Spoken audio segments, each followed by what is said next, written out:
कांग्रेस के सबसे बड़े चेहरे पर सबसे बड़ा सवाल उठा है। चुनावी हलफनामे में छिपाई गए करोड़ों रुपए की जानकारी ने राष्ट्रीय राजनीति में तूफान ला दिया है। कांग्रेस अध्यक्ष और राज्यसभा सांसद मल्लिकार्जुन खड़गे के खिलाफ कर्नाटक विधानसभा सचिवालय में दर्ज हुई एक शिकायत ने राजनीतिक गलियारों में हलचल मचा दी है। आरोप है कि राज्यसभा चुनाव के दौरान दाखिल किए गए फॉर्म 26 में सिद्धार्थ विहार ट्रस्ट से जुड़ी महत्वपूर्ण वित्तीय जानकारी का खुलासा नहीं किया गया। शिकायतकर्ता का दावा है कि इस ट्रस्ट की नेटवर्थ करीब 36 करोड़ रुपए है, इससे भी ज्यादा है, और इसकी जानकारी चुनावी डॉक्यूमेंट्स में दिखाई नहीं गई। अब सवाल उठा है कि क्या यह सिर्फ एक राजनीतिक आरोप है या फिर चुनावी पारदर्शिता से जुड़ा गंभीर मामला। क्या इस पर अब जांच शुरू होगा? क्या विपक्ष इसे कांग्रेस के खिलाफ सबसे बड़े हथियार के तौर पर इस्तेमाल करेगा? और सबसे महत्वपूर्ण, क्या इस विवाद का असर कांग्रेस की साख और खड़गे की राजनीतिक छवि पर पड़ेगा? नमस्कार, टर्निंग पॉइंट देख रहे हैं आप। मैं हूं नवेंदु और आज की इस वीडियो में आपको बताऊंगा कैसे मल्लिकार्जुन खड़गे पर तगड़ा एक्शन हुआ है और एफआईआर तक दर्ज हो गई है, यानी खड़गे की गिरफ्तारी भी हो सकती है। पूरी जानकारी आपको देंगे, लास्ट तक जरूर जुड़े रहिएगा। कांग्रेस पार्टी को जोरदार झटका, बुरे फंसे कांग्रेस अध्यक्ष मल्लिकार्जुन खड़गे। मल्लिकार्जुन खड़गे के पास अवैध संपत्ति, संकट में कांग्रेस अध्यक्ष की सियासत। देश की राजनीति में एक नया विवाद सामने आया है। कांग्रेस अध्यक्ष और राज्यसभा में कांग्रेस के नेता मल्लिकार्जुन खड़गे के खिलाफ कर्नाटक विधानसभा सचिवालय में एक शिकायत दर्ज कराई गई है।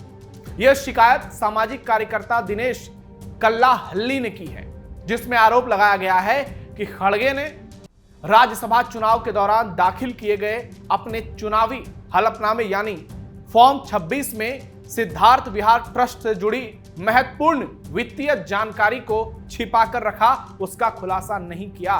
आपको बता दें कि खड़गे कर्नाटक से कांग्रेस के राज्यसभा उम्मीदवार हैं। शिकायत के मुताबिक कलबुर्गी स्थित सिद्धार्थ विहार ट्रस्ट की 31 मार्च 2023 तक की कुल अनुमानित नेटवर्थ लगभग 36.86 करोड़ रुपए थी। कल्लाहल्ली का दावा है कि खड़गे इस ट्रस्ट के संस्थापक हैं और इसलिए ट्रस्ट से जुड़े वित्तीय हितों तथा संपत्तियों का उल्लेख चुनावी दस्तावेज में होना चाहिए था, जो नहीं हुआ। शिकायत में जनप्रतिनिधित्व एक्ट 1951 और सुप्रीम कोर्ट के तमाम फैसलों का हवाला देते हुए कहा गया कि चुनाव लड़ने वाले उम्मीदवारों के लिए अपनी संपत्तियों और वित्तीय हितों की संपूर्ण एवं सही जानकारी देना अनिवार्य है। फिलहाल यह मामला शिकायत के स्तर पर है और अभी तक किसी सक्षम जांच एजेंसी या न्यायालय ने इन आरोपों की पुष्टि नहीं की है। कांग्रेस पार्टी और मल्लिकार्जुन खड़गे की ओर से इस विषय पर कोई अभी तक ऑफिशियल स्टेटमेंट सामने नहीं आया है, लेकिन बवाल तो मचा है। और ऐसे में हर किसी की निगाहें अब इस बात पर टिकी है कि कर्नाटक विधानसभा सचिवालय इस शिकायत पर क्या कदम उठाता है और क्या किसी प्रकार की जांच शुरू होती है। क्या आगे चलकर खड़गे पर कोई एक्शन होता है, खड़गे के खिलाफ और बड़े पैमाने पर शिकायत दर्ज होती है। बहुत सारे सवाल तैर रहे हैं, लेकिन इन सबके केंद्र में कांग्रेस के राष्ट्रीय अध्यक्ष मल्लिकार्जुन खड़गे हैं, जिन पर अवैध संपत्ति को छिपाने के गंभीर आरोप लगे हैं। और आप ये सोचिए कि आरोप तो राहुल गांधी पर भी हैं, उन पर भी इसी तरीके का मामला चल रहा है। राहुल गांधी के विदेश दौरों को लेकर, उसके खर्चों को लेकर बहुत सारे सवाल उठे थे। ऐसे में राहुल गांधी के साथ साथ मल्लिकार्जुन खड़गे भी फंसते हुए नजर आ रहे हैं। एक कांग्रेस के वर्तमान अध्यक्ष हैं, दूसरे कांग्रेस के पूर्व अध्यक्ष और कांग्रेस के सर्वे सर्वा हैं, और इस वक्त पूरे देश में राज्यसभा चुनाव की गूंज सुनाई दे रही है। कर्नाटक में 4 सीटों पर चुनाव होने हैं। इसमें से मंसूर खान, पवन खेड़ा, खड़गे, ये 3 उम्मीदवार हैं और इन तीनों की जीत की संभावना नजर आ रही है। लेकिन खड़गे को लेकर अब इस विवाद ने ट्विस्ट ला दिया है। अब देखना यह होगा कि आगामी राज्यसभा चुनाव से पहले, क्या 18 जून से पहले कोई बड़ा एक्शन होता है और स्थिति ऐसी ना हो जाए कि खड़गे की उम्मीदवारी रद्द हो जाए। मल्लिकार्जुन खड़गे की संपत्ति पर जबरदस्त बवाल। इस पूरे विवाद का केंद्र सिद्धार्थ विहार ट्रस्ट है, जिसे लेकर शिकायतकर्ता ने कई सवाल उठाए हैं। आरोप है कि ट्रस्ट की संपत्तियों और उससे जुड़े वित्तीय हितों का विवरण चुनावी हलफनामे में नहीं दिया गया। हालांकि यहां यह समझना जरूरी है कि किसी ट्रस्ट की संपत्ति और किसी व्यक्ति की व्यक्तिगत संपत्ति कानूनी रूप से अलग अलग श्रेणियां हो सकती है। यही कारण है कि इस मामले की वास्तविकता केवल दस्तावेजों और कानूनी व्याख्या के आधार पर ही तय होगी। शिकायतकर्ता का कहना है कि यदि कोई उम्मीदवार किसी संस्था, ट्रस्ट या संगठन से इस प्रकार जुड़ा हुआ है कि उसका वित्तीय हित उसे प्रभावित हो सकता है, तो वोटरों और निर्वाचन प्रक्रिया के हित में उस जानकारी का खुलासा होना जरूरी है। दूसरी ओर अभी तक यह स्पष्ट नहीं है कि संबंधित ट्रस्ट की कानूनी संरचना, ट्रस्टी व्यवस्था और वित्तीय नियंत्रण की स्थिति पूरी तरह से क्या है और चुनाव आयोग के नियमों के तहत किन परिस्थितियों में ऐसी जानकारी का खुलासा आवश्यक माना जाता है। शिकायत में ट्रस्ट के ट्रस्टी रिकॉर्ड, ऑडिट रिपोर्ट, आयकर दस्तावेज और दूसरे वित्तीय अभिलेखों की जांच की मांग की गई है। यही कारण है कि मामला राजनीतिक बहस से आगे बढ़कर कानूनी और प्रक्रियात्मक प्रश्नों में बदल गया है। महत्वपूर्ण बात यह है कि अभी तक किसी भी जांच एजेंसी ने खड़गे के खिलाफ अवैध संपत्ति रखने या गैर कानूनी वित्तीय लाभ लेने का निष्कर्ष नहीं दिया है, लेकिन कभी भी फैसला हो सकता है और यह आप नहीं कह सकते कि खड़गे इस वक्त सुरक्षित हैं। उनकी संपत्ति वैध है, किसी ने यह प्रमाणित भी नहीं किया है और पूरी तरह से अवैध है, इस पर भी अभी सवाल उठे हैं। लेकिन सवाल तो यही है कि खड़गे ने जानकारी क्यों नहीं दी।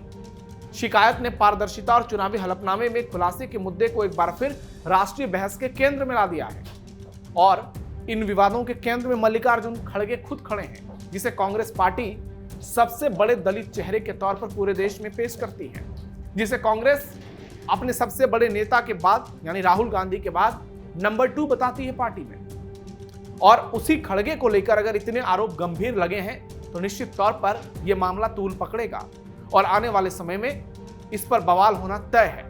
एक तरफ बीजेपी, एक तरफ कांग्रेस, क्योंकि मामला सीधे कांग्रेस अध्यक्ष से जुड़ा है, इसलिए बीजेपी भी इसे भुनाने की पूरी कोशिश करेगी। और कर्नाटक में तो विवाद पहले से चल रहा है, एक धड़ा खड़गे का, एक धड़ा शिव कुमार का, एक धड़ा पूर्व सीएम सिद्धारमैया का, और इस बीच में राज्यसभा चुनाव।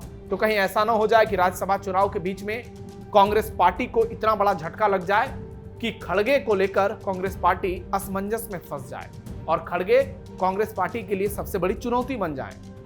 खड़गे के सामने दुनिया भर की चुनौतियां। यदि विधानसभा सचिवालय या कोई और अथॉरिटी शिकायत को गंभीर मानते हुए जांच शुरू करता है तो मल्लिकार्जुन खड़गे के लिए राजनीतिक और कानूनी दोनों स्तरों पर चुनौतियां बहुत बड़ी हो सकती हैं। विपक्ष इस मुद्दे को चुनावी पारदर्शिता और नैतिक जवाबदेही के सवाल से जोड़कर उठा सकता है।